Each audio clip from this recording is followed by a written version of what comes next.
Ya, kalau A itu orang biasanya keras kepala, terus nggak mau diatur, susah. Coba lihat situ, coba lihat situ, coba lihat.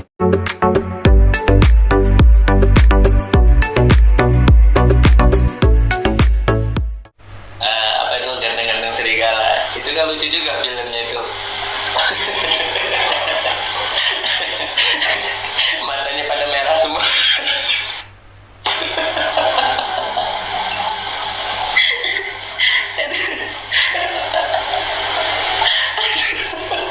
Agus perlu ke psikiater kayaknya.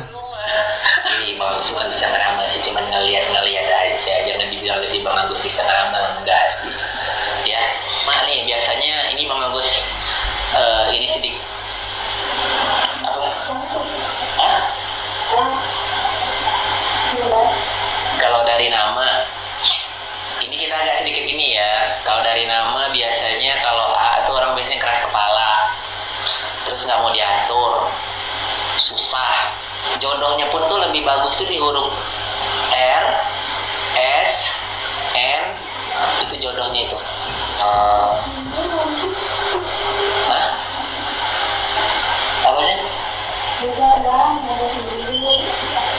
Ngomong sendiri. Jadi sampai ABC yang besok nyambung lagi, kalau Bang Agus mau nyambungin kalau nggak ya udah biarin aja, kalian cari sendiri aja di Google, sana banyak. Capek juga ya Bang Agus ngomong dari tadi ya. Capek lah ngomong dari tadi. Saya juga nanti nggak nih saya tuh. Hah? Saya lihat dari mana? Banyak saya. Coba lihat. Coba lihat. Coba lihat situ. Coba lihat situ. Guys, ada beberapa hal yang perlu saya sampaikan berdasarkan video live dari Agus. Yang pertama, ceritanya Agus ini seorang peramal. Jadi katanya dia bisa meramal sifat seseorang berdasarkan nama.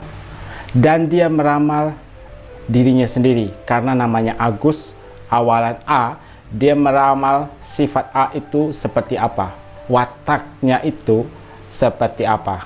A, Agus itu keras kepala. Dia sendiri yang ngomong, nggak mau diatur, susah diatur. A, keras kepala, nggak mau diatur, susah diatur. Kalian sudah tahu sifat Agus yang sebenarnya seperti apa. Dibongkar sendiri sama Agus. Sifatnya dia itu ya keras kepala, nggak mau diatur, susah diatur. Perlahan demi perlahan, si Agus ini seperti membuka kedoknya sendiri. Sifat aslinya saja dibuka sendiri sama Agus. Kemudian ada momen juga saat istrinya menegur Agus. Teguran pertama yang diberikan oleh istrinya kepada Agus. Agus minum obat. Agus cuman bilang, "Hah? Apa sayang?" Setelah itu lanjut dia untuk ngobrol. Dia cerita-cerita di situ. Pada intinya, istrinya ini minta kepada Agus untuk minum obat, tapi tidak diindahkan oleh Agus. Kemudian berikutnya ada teguran lagi dari istrinya kepada Agus.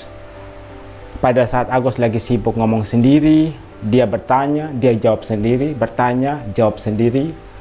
Mungkin istrinya kesal. Jadi istrinya menegur dong. Ngomong sendiri, mendingan istirahat. Nah, kemudian si Agus hanya merespon sebentar, kemudian lanjut lagi untuk ngobrol pada saat live. Dan ada momen juga saat Agus ngomong begini, "Sini lihat."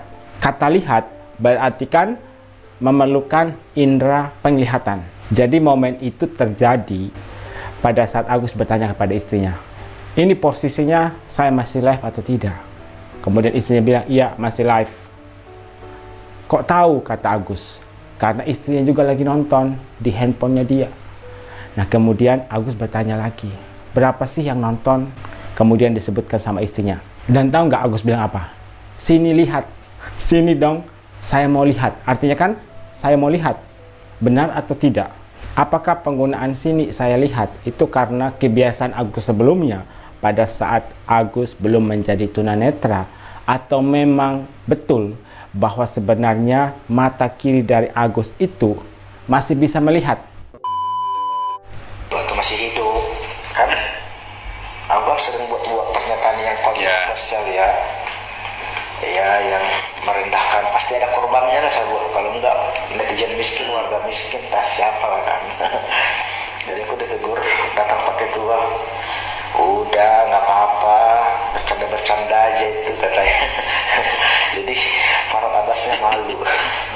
Hanya malu. Nggak ditanggapin dia. Orang dia ngasih kasus si Agus ke kita, minta bantuan ke LQ. Sebenarnya dia nggak sanggup, jadi dibuang ke kita. Oh gitu ya. Tahu-tahunya saya buang juga.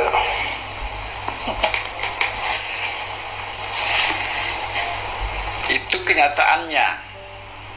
Ya. Pas ayo aja diadu kita, adu ilmu hukumnya. Saya serbu itu mereka semua.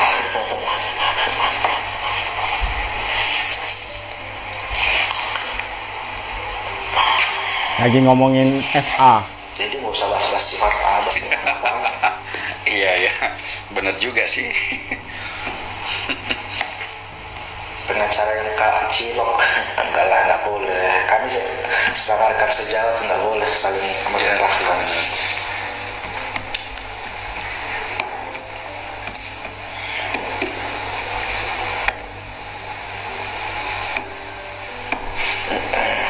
Iya, awalnya kan Farhad Abbas ngasih si Agus ke kita. Kalau saya awalnya nggak, memang aku bilang nggak mau, aku bilang kan Nggak mau awalnya.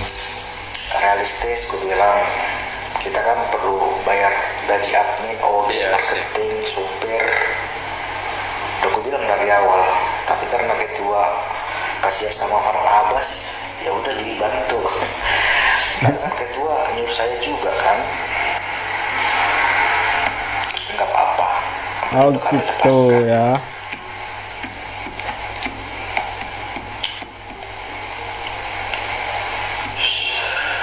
Kebuka juga ya tentang FA. Farhad yang minta tolong, minta dibantu, Itu ya. tapi dia seolah-olah berjasa ke kita. Jasanya apa? Gak ada jasanya. Coba kalau ada uangnya, kasus Agus itu misalnya 200 juta, mana mau itu masuk ke kita. Tapi karena kosong, gak ada uangnya dikasih ke kita, karena kita kan medianya kuat ya.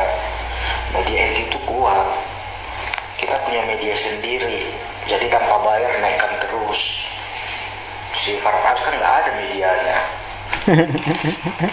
Dia hanya berkata begini-begini, tapi dia nggak punya media. Kalau kami kan ada media, Oke. ada TV, kami ada TV juga.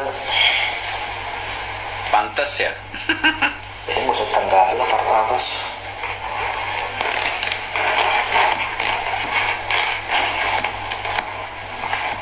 Iya, kalian rekam aja ini, baru kalian upload. Farhad Abbas yang datang ke RQ minta bantuan bila Agus. Jadi bukan dia yang berjasa ke kita, bukan. Iya iya iya. Ya. Ya dikasihlah yang kasus-kasus gak ada uangnya, gak ada duitnya. Kalau ada duitnya mana mau dikasih. Kerjaan sendiri ya. Benar sih ya. Benar sih. Masuk akal. Gak usah merasa berjasa, dia gak ada jasa si Farhad Abbas. Oke, dibongkar juga sama Juda ya tentang si FA. Jadi kata si Juda ini ya, FA yang datang ke LQ, maksudnya untuk bertemu dengan almarhum AL. Jadi si FA ini minta tolong kepada Alvin Lim, tolong dong tangani kasus Agus. Jadi di sini intinya kata Juda, FA itu nggak berjasa sama sekali, dia itu nggak punya jasa. Dia aja minta tolong untuk mengurus kasus Agus. Terus si Juda ini awalnya sudah nggak mau, nggak usah. Dia sudah ngomong sama ketua, nggak usah, nggak menguntungkan juga. Tapi karena almarhum kasihan sama Agus, makanya dia memenuhi permintaan dari FA. Tapi menurut saya ya, mereka juga dapat untung banyak loh. Untungnya banyak, bahkan mungkin lebih besar daripada sekedar Agus membayar mereka untuk menjadi kuasa hukumnya dia. Promosi guys, promosi besar-besaran.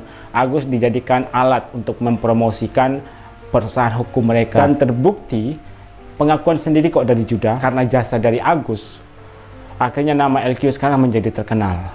Dan setiap hari mereka live di aplikasi TikTok. Di setiap komentarnya ya, ada banyak sekali orang yang bertanya dengan tujuan untuk menggunakan jasa LQ untuk mengurus kasus hukum yang mereka alami. Jadi menurut saya, apa yang dikatakan si Juda ini tidak sepenuhnya benar. Ada salahnya juga. Makanya kemarin itu Emma Waroka sempat bikin video kan, dan bilang sama Agus, Agus, kamu itu harus bikin tarif, jangan mau di endorse gratis. Dan buktinya bersama LQ, Agus kan nggak dapat apa-apa. Almarhum AL meninggal, LQ melepaskan Agus. Agus nggak dapat apa-apa loh dari LQ. Bahkan kata FA, LQ itu hanya mengeluarkan uang sedikit kok untuk Agus. Tapi apakah itu benar atau tidak kita juga belum bisa pastikan, karena itu kan versinya FA. Tapi di sini paling tidak kita sudah tahu seperti apa FA di mata si Juda. Kalian tahu kan ceritanya kenapa akhirnya FA meminta tolong kepada AL? Karena pengacara hukum sebelumnya, yaitu KM, memutuskan untuk mengundurkan diri karena istrinya marah-marah dengan alasan yang kalian pasti sudah tahu. Karena mungkin FA sudah bingung harus minta tolong kepada siapa, akhirnya kan dia memutuskan untuk meminta tolong kepada AL. Jadi begitu guys.